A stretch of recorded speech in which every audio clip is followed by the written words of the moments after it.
What's up, folks? So I thought it'd be interesting today just to kind of go through my carry gun setup and explain why I've done kind of the things I've done to it and what I think about it overall and why I'm currently carrying it. MagTech is the only freedom seed I use on the range. I personally have over 100,000 rounds downrange of MagTech, and it's unbelievably reliable, very accurate, and a great value. Pick some up for your next range trip wherever you shop for range supplies. We are looking at an HK VP9 Tactical. So the big difference between the regular VP9 and the Tactical is the Tactical comes with a threaded barrel. There's some sight stuff, but that's really non-effectual to me. It was the threaded barrel that I wanted in this. And the reason why is I run a PMM or Parker Mountain Machine compensator on my gun. So why do I do that? First and foremost, it really doesn't have much to do with recoil mitigation. In low grain weight 9mm, there's not a huge amount of recoil I'm trying to kind of deal with that can't be mechanically solved with grip or things like that. However, I'm a big fan of the extra length that this gives me. So why do I do that? I carry in a Filster floodlight, and normally a longer barrel, and we're not talking significant, inch and a half, something like that. That longer muzzle, I guess is a better way to put it, provides me a significant amount of comfortability for my frame. Now that doesn't work for everybody, but it certainly works for me. So normally when you get into like the 4 inches or so of barrel length, it creates a hot spot on my pelvic bone that's just really uncomfortable over the long term. Now, I prefer to carry guns that are heavier rather than lighter. So anything that I can do somewhere else to provide that comfortability is certainly useful for me. Now, as you can see, this is a pretty hunkin' gun. And yes, I do carry it. Everyone can attest to that. I'm not compromising in carrying the smallest gun I can find. I am carrying the largest gun that I can conceal. So the PMM, again, not set up for recoil mitigation. It might give me a little bit, right? It might, but that's not the intent of why I have it here. It's more so to balance the gun the way I want. So it gives you an ounce or two of front biased weight, which I'm also a fan of. And that's really kind of the gist of it. The comfortability of it is really why I do that. Next, we have the TLR1 by Streamlight, TLR1HL. That's again predominantly because I like forward weight bias in my guns. And I like heavier guns versus lighter. I do not have my scale, but I think I'm in the ballpark of around 35 to 38 ounces on this. I could be wrong, but that's about where I think I am. And that's about perfect for me. So again, that goes back to what we were talking about of length and setting up the gun in such a way that I'm counteracting the extra weight of the gun I'm carrying to make it as comfortable as possible. But it is not unusual for me to have this gun strapped on me in a Filster floodlight for 16, 17 hours a day. When I carry, I carry. So there's that. The TLR1, the flashlight, really for me is more about holster compatibility than it is the light itself. Having the light on there, sure, it's useful. I've taken a whole bunch of low light courses, low light application, light application classes. I understand the dynamics of that, but for me, it's mostly about holster compatibility. So running a light bearing holster, the holster actually indexes on the light. So what does that do? If I wanted to run another gun at the range, or say a Glock, or any other kind of striker variant, it doesn't even have to be striker variant, but a striker variant, I can slap the light on it and I don't have to do anything with my holster. It, for the most part, just fits. So that's really why I run the light. I do know how to employ it. I know how to use it under multiple scenarios, but that's not really the point of it for me. It's more about, will this thing fit in my holsters? And if I had to take this offline, could I slap that light on something else and just put it in my holster and go to work? The answer is yes. So that's why I do that. Next, we can kind of talk about the optic. So for me right now, I run a Trigicon SRO on my carry gun. So I prefer big windows. Nothing really different than that. So the smaller windowed optics, they absolutely work, can use them, but I prefer big windows, and I've not had any issues. I'm not getting in a whole bunch of wrestling matches, you know, when I'm out carrying. I'm getting a little older, and that's not something high on my priority list. So no issues with reliability at all. I have, I think, 3 or 4 of these on different guns, and cumulatively between them, I've probably got a few 100,000 rounds, 150 to 200,000 rounds on them. No failures, no issues there. So not really worried about that. I am a huge fan of optics. I would much rather have that than irons. Not that there's anything wrong with irons, it's just what I like. So next, we're gonna get into like the weight things. So again, I do like heavier guns. They're more stable to me. I have a little bit of instability in my shoulders. And what I find is a little bit of extra weight versus excessive weight keeps the gun more calm during transitions, things like that. But there's a line you have to kind of figure out to not have the gun so heavy it swings slowly. So for me, on a weight perspective, I have a Taylor Freelance magwell. This is brass, adds a couple ounces to the gun.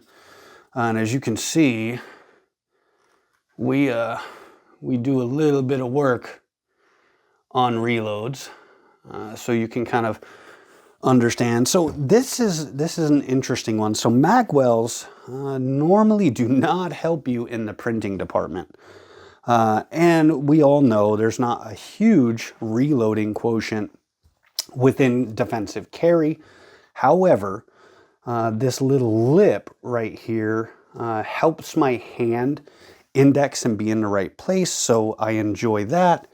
And again, overall what I've been trying to do is create a gun that's balanced for what my brain wants to see when I'm under recoil and really moving the gun around. So that's really what we've got going on there. Excuse me. Next, we have the back strap, checkered back strap, again from Taylor Freelance in brass. So this gun's, you know, getting in there to being kind of a chunky, but I do love it. I love the way it swings. I love the way it draws. It doesn't slow me down. From a side panel perspective, if you're an HK user, I'm running a medium on the strong side and a large on the weak side. And the reason I won the large on the weak side is that little lip right there gives a place for my drumstick to kind of hit right there, and it like locks in really well. These have been silicon carbided, so just a little bit of epoxy and aggregate. Also, this index point right here is not native to the gun. I actually did that with epoxy and silicon carbide. So silicon carbide is basically just an aggregate sand that you can get in different levels of coarseness. And the reason I did that one, as you can see kind of how my hand interfaces with that, I just really love texture right there. You can see a little bit of DNA right there for that, but also same thing on the strong side. Now, why do I choose this gun? Why do I like it? Predominantly, its reliability has been stellar. So I have quite a few other modern 9mm polymer steel striker fire DASA guns, just a myriad. I'm a big fan of guns and gun accessories. This gun has been monstrously reliable. And I mean monstrously reliable. I cannot break it. And as John and everyone else can attest, if you want to see if your gun could be broke, send it to me. I will figure it out. I don't know that that's a good reputation to have, but I break things. You know, this gun has been dead reliable, can't break it. Not huge round count, but relatively high round count. I think I've probably got 75,000 on this gun, 60,000 in that ballpark. That's conversational. And it just goes, man. It just runs. So next, we'll go into, from a cyclic perspective, I do have a lighter than stock recoil spring in it. And the only reason I do that, again, we have a pretty hefty front bias. So I reduce that recoil spring weight by a hair. I think I'm running a 15-pound recoil spring in this. And that keeps it from dipping a little bit too much on return or going back into battery because I've already got weight there. Now, in my personal opinion, most guns from the factory are oversprung to begin with, and they do that for a purpose. They do that to make sure the gun's reliable and it cycles full of goo and mess and all of those things. But it's a little bit hard on the gun, and it doesn't behave or shoot the way I want to shoot at like a 20-pound recoil spring, just conversational sake. So I reduced that a little bit. And what I do is just tune that until I get the behavior that I want. The trigger assembly, everything is bone stock. So the trigger in this gun is running right around 6 pounds. I just tested it before the video. I don't know if you guys want to see that. But here's the thing with triggers. Weight is the number that people look at the most when judging a trigger. For me, it's not the weight, it's what the overall pull is. Is it gritty? Is it notchy?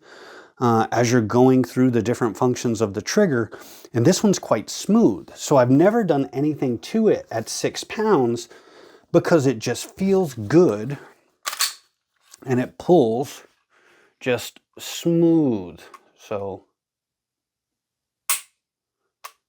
So that's good stuff. I've never had to mess with that, nor do I plan to. On many of my other guns, I've cleaned up the trigger. I normally kind of like it to be around 3.5 to 4 pounds. This gun at 6 pounds, I care not. It's golden. I have no issues with that whatsoever. So that's pretty much it with that.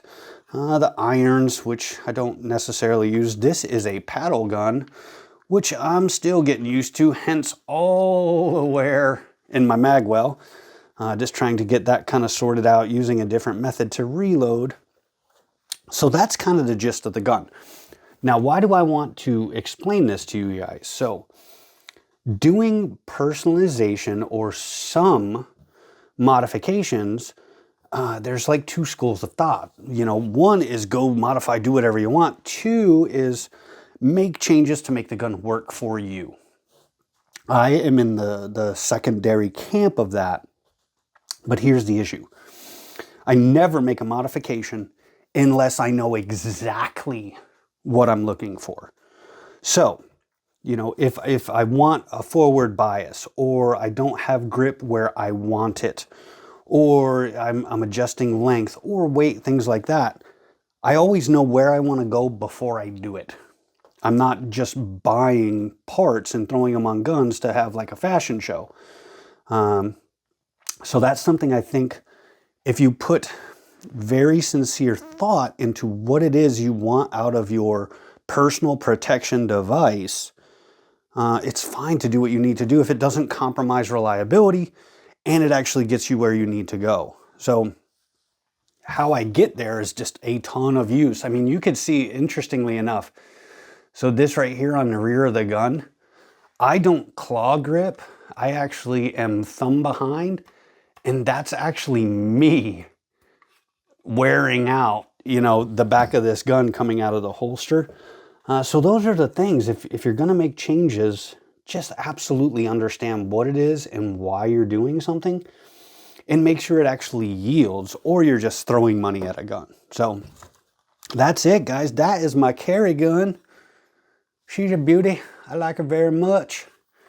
So with that, I will see you guys next time.